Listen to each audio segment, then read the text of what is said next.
Team Spirit for a potential sweep. And ito na nga ba ang oras nila para tumungtong sa knockout stage. Game 2 laban sa Team Spirit. One game away from the knockouts.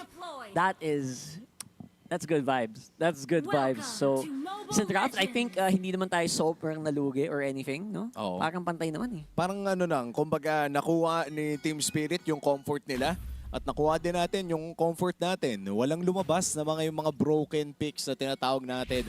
The Sora was completely ignored. Completely ignored. Sa draft na ito, si Sawo ay maagang nabibigyan at pinartidaan pa ng tayo. Pero boy pa rin naman, still no first blood. Kamunti ka. Ano kayo nangyari dun? Kaya nga eh, parang, hindi, baka binibait niya kasi papunta na si One Shot. Oo. Baka binibait lang, oh guys, mamatay, Konti na lang. lapit kayo, di ba? So okay lang naman. So far, it would even disrupt the tempo of the farming, di ba? The farm is just exactly the same as it was. So, yung effect ng chip dito, yun yung biggest na iniisip ko, Omi, kasi gaano kabilis yung ikot na pwede nilang gawin, especially na may chip sila. Considering si Doming naman, trying to get the last hits against Hiko, na magaling din kasi mag-laning si Hiko eh. Oo. But nanoodin yun sa taas na yan, kaya nakatutok dun sa taas, di ba? Yun yung nakakatuwa sa mga ganitong klaseng matchup. Yung parehas magaling yung mga laners natin. To the point na kahit sabihin natin lamang dapat yung Granger ng early game, nakakapalag pa rin yung carry. And I feel like sa ganitong klaseng matchup kasi, dito mo mararamdaman yung nerf ng Granger yung less damage on the minions sa bullets mo ng Rapture. Ang hirap pang lasit. Ang hirap na hindi na katulad nun dati na parang tatayo ka lang. Bato-bato ka lang ng skill, patay na yung wave. Hindi eh. Actually, ramdam ko as a Granger main with 400, approaching 500 games. Sulit. Ay! Naku po, yung mga ganyang bagay. Ang hirap mang lasit. Kasi para makastack ka as a Granger, kailangan malasit mo yung minions. Ay, As in, last hit hindi pwedeng papabayaan mo lang mamatay. Kailangan nga pala para makaipon ka ng stacks at additional na bullets. Pero RWM nakakasa na nga. Pero mukhang first blood kay Edward. Good play mula dito sa Team Spirit. Sumusubukan tumakas si Yue pero dalawa knock up and Jeet Kundo. At double kill pa nga para kay Kid Bomba. Okay, kanina hindi ko maintindihan yung Uranus pero I think medyo nag-gets ko na ngayon. Habang busy si Kid Bomba humaharap, si Sawa pwedeng mang-knock up with the Jeet Kundo. Hindi siya ma-focus down. And I think that's the exact reason kung bakit instead of going for like a playmaker like Sora, ngayon naka-Uranus pa sila. And I think it all boils down to preference, no? Baka magaling lang talaga maglaro ang Team Spirit around this Uranus pickup. Sanay. Sanay na sanay. It's the same thing nung naalala mo, ang dami nagda-doubt sa Estes ni OMIV. Pero hindi ma-explain ng siyensya kung bakit ba sobrang galing ng Prime Blacklist during that time na They were just winning. They were just winning. And it all boils down na marunong talaga yung team maglaro around that pick. And yan ang hintayin natin sa chip, no? Baka yan din yung rason kung bakit nga ba nilabas ito ng Aurora Gaming. And of course, napaka-smooth ng pag-Guinevere dito ni One Shot sa Realme 15 Pro. Sobrang swabe, pare. 80 seconds ba bago lumabas ang ating second big objective. And sa totoo lang, parang medyo mabagal ang ating laro. Sa totoo lang, that is true. Now, I don't know kung sinong pumapabor. Sino mas pumapabor pag bumagal yung gameplay? Is it the carry or the Granger? Diba? Or ano ba, yung whole lineup ba dito ng Team Spirit, do they want this game to actually prolong? Kasi pareho namang may solid hypercarry. Yung mid lane nila, hindi din naman gaanong farm dependent. Diba? Oo. Kailangan din kasi na at some point, especially with the Sky Piercer plus Fury Hammer dito sa kamay ng Granger, feeling ko ito na yung perfect time para lumaban eh. Get your stacks early. Dahil I feel like by mid to late game doon sa first Lord fight, mahirap na mag-stacks.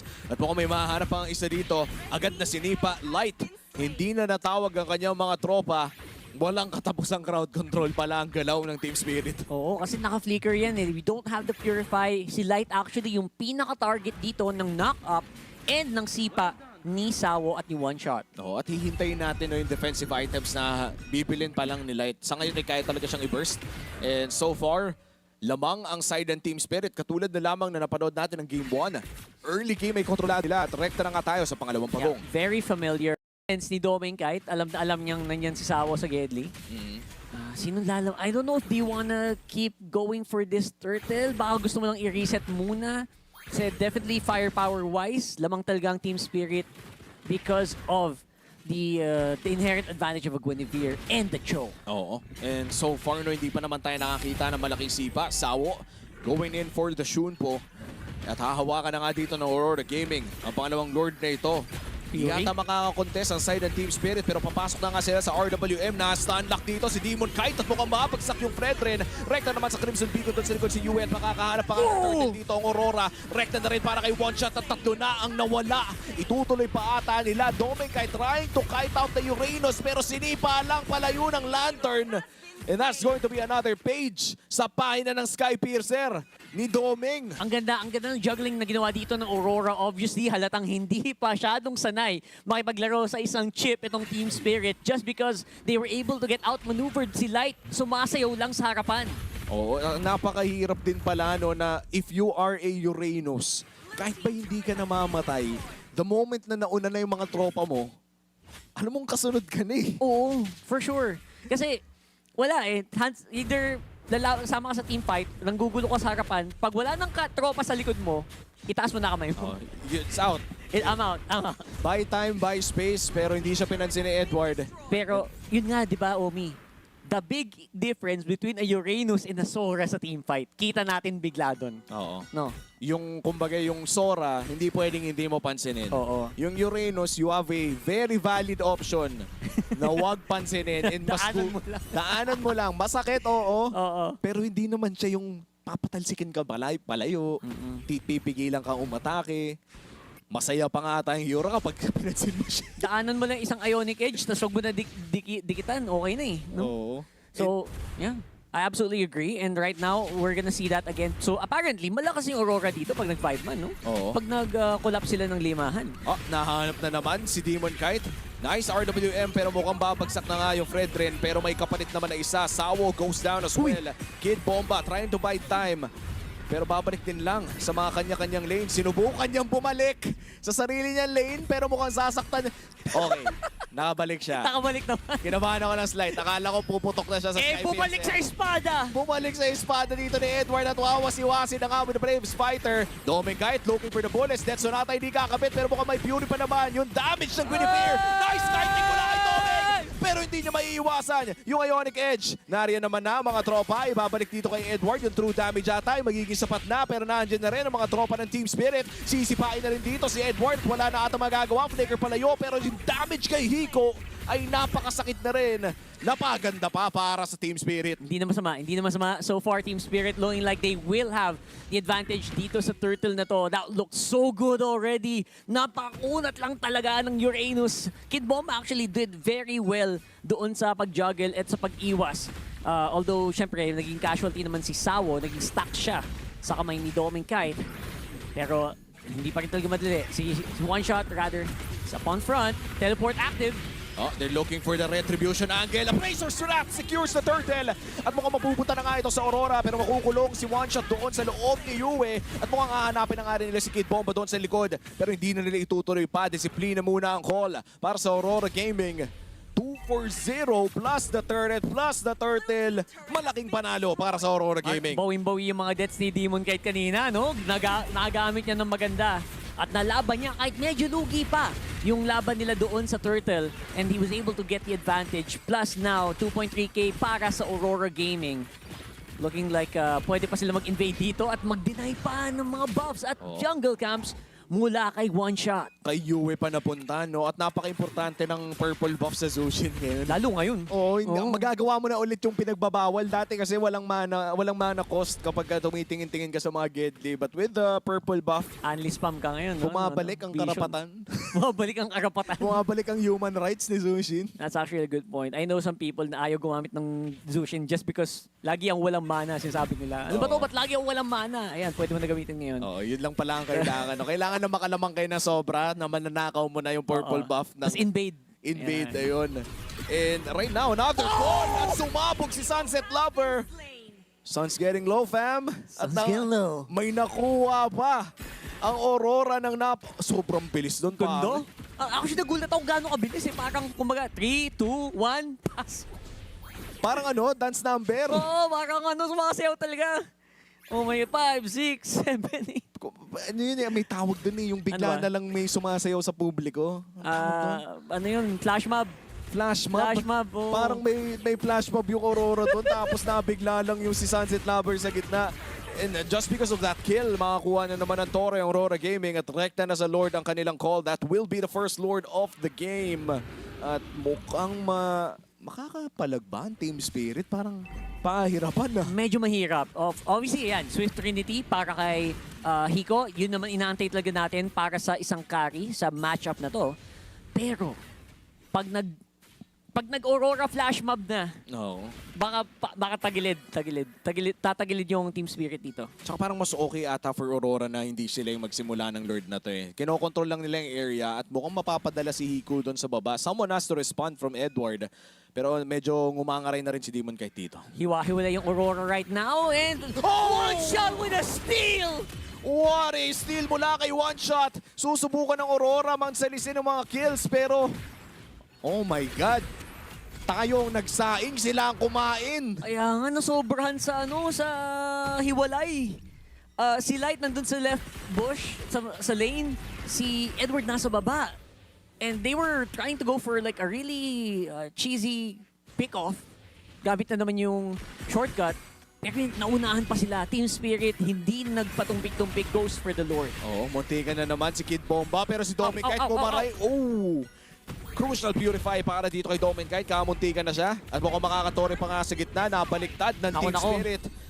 At kailangan na nga nila dumepensa dito. Napakahirap dumepensa against this carry. Pero ang call ata ng Aurora Gaming ay i-utilize si Edward na mag-push pa rin doon sa may bandang itaas. Okay. Nariyan pa rin naman yung shortcut kung sakaling gusto ng 5v5. Okay, pwede din nilang pantakas yan kung sakali. So, pag kinol ni Edward, tas may malapit na hero mula sa Team Spirit, pwede ding magkaroon ng magandang lamang ang Aurora dito. Two-man cheat kundo. Tuloy ang laban. Winivere going in for the Violent Requiem at wala na nga si Demon Kite pero may salo naman mula kay Domeng. Hahanapin ni Edward pero si Hiko ay nasa harapan na niya. Yung stun ay tatama kakabit pero ang dami na kulong sa RWM. Bumabaril pa rin dito si Domeng Kite pero si Edward ay babagsak na. 2-for-2 trade ang mangyayari dito. Ang Aurora Gaming makakadepensa naman kahit papano. Nakadepensa and looks like they are able to clear the Lord very, very smoothly. So that's a 2-for-2. Pero yung mga nawalang members dito, obviously, one shot mapapabagal palalo ang kanyang pag-farm dito. Mas mauna pang babalik si Demon Kite. So very good advantage para sa Aurora Gaming. Don't forget, pwede ding umabante si Light. Oh, nakita. Pwede siya umabante dyan. Sayang. For the play na sana yan. And now, makikita natin yung nangyari. Initially, good set, two-man cheat no? kundo. Ang ganda na sana nito, no? Pero wala pala talaga silang sagot dun sa Granger. The moment na sumasayaw sa Violent Requiem, anong gagawin mo? Kailangan mo saluhin yung bala. Oo.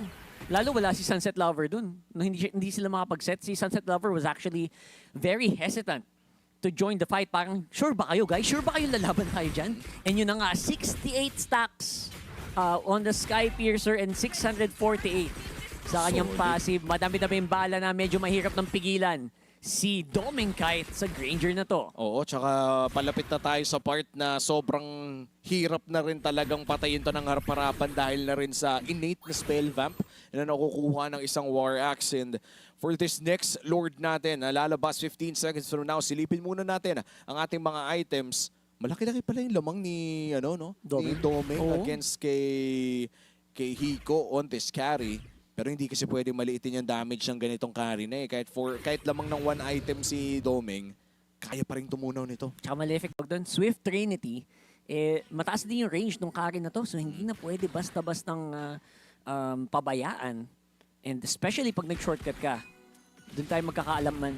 I think he is a high priority target, Skylight. I think pwede namang tiisin ni Light yung few shots, tas they have to dive in on him very, very hard. At hindi na pwedeng maagawan, no, if you're Aurora Gaming. Oo. Hawak na nila yung laro kanina. Please lang. Pero dahil sa crucial na steal mula kay One Shot, biglang nagbago yung itsura ng ating laro. At mukhang hawakan muna ng Aurora Gaming Bagya ang Lord na ito, Yue. Trying to look na. for one shot. Hinahunting na. Bumalik na rin si Light at nahanap na nga nila yung jungler na gamit na rin spatial migration. Yun! Ang babagsak agad sa mga bala ni Domenkite. Yung Lord ay binitawan na. Sinipa si Kid Bomba palayo pero mukhang magre-reset sila pabalik ng Lord na ito. Low HP para kay Domeng. Si Edward malapit ng bumagsak pero nandun na rin si Light sa harapan at ang Lord ay secured para sa Aurora at lalaban pa sila. Hiko goes down. Nahanap na naman ang bala ni Domeng. Ilista mo na rin si Sawo. Tatlong wala sa Team Spirit. Oh my God, ang ganda ng ginawa ni Yue doon. Hindi nakalapit at nag-hesitate ng sobra si Hiko doon sa carry niya. Kaya naman talaga ang dali. Naging mo madali para sa Aurora Gaming na kunin yung team fight na yun. At mukhang itutuloy-tuloy na ito ng Aurora Gaming. They want more. Gusto nila ng inhibitor turret doon sa may bandang iba. Makakatakas pa kaya si Kid Bomba ito na! Death Sonata sa muka. And the inhibitor turret is next para dito sa Aurora. Yan, meron pang Lord na pwede gamitin sa taas. After taking the mid inhib, parang pwede na yata tayong mag-go-go-go. And medyo mahirap depensahan. 25 seconds pass kay Kid Bomba. It's still gonna be a 4v5 on the fight sa taas. Oo, matagal-tagal pa no bago mabuhay dito si Kid Bomba. And so far, medyo kulang sa battle spells ang side ng Aurora Gaming pero ang taas pa ng HP ng Lord na ito. It's all up to Hiko kung gusto niyang dumepensa pero hindi siya pwedeng masyadong umabante. Okay. Dahil Team Spirit, Go for the play. they're defending against this inhibitor, against this Lord. At mukhang buhay na nga si Kid Bomba pero gusto nang tapusin ng Aurora Gaming ito. RWM na ay kasana pero si Sawa ay agad nawala pero mukhang si Demon Kai nawala na rin. Si Light ay naisunod na at mukhang makakadepensa pa nga ata dito ang Team Spirit. Hinahanap nila yung mga nanay sa may batang harapan pero si Tomeng Kite ang nahanap. Naku, Kid Bomba humarap na. Naiwan na rin si Edward at kailangan ng umalpas ng Aurora. Defense successful para sa Team Spirit. Nakahanap ng magandang position si Hiko doon to go for the shred. Hindi ito mag-alis si Demon kahit kita mo naman kung gaano kasakit talaga yung carry na to. My goodness, and now that's a successful defense. Although, ubos naman ang inhibs dito ng Team Spirit. That was a very good attempt as well for Aurora Gaming to go for the finish. Akala ko rin yun na yun eh. Pero, oh my, hindi ko in-expect na yung wave clear, pati yung single target hero damage, ay sapat para dumepensa against that push. Pero, I mean, anything could happen. I think the best case here is hindi naman nabawasan yung stacks. Nagdagdagan pa nga yung stacks Ni Doming. ni Doming dito. Important, it's true. The Skypiercer sack sobrang crucial nun, especially since kailangan din nila yan para sa susunod na Lord fight happening in around 35 seconds. Light, making a good field play for Hiko! Oh my God! Aurora Flash Mob! Nahanap si Hiko! Pinawasan na ng isa! Gawin mo pa dalawa! At mukhang madadaga ng mga bahay na dahil si Sunset Lover ay susunod ka na! At mukhang napikon pa nga si Demon kahit doon sa may bandang gitna. Wala ng minions pero wala na rin pake ang Aurora! Isa lang ang natitira, ang pangalan Kid Bomba at wala na silang paki sa'yo dahil kukunin na ng Aurora ang laro na ito. Game number 2, sweep para sa Aurora.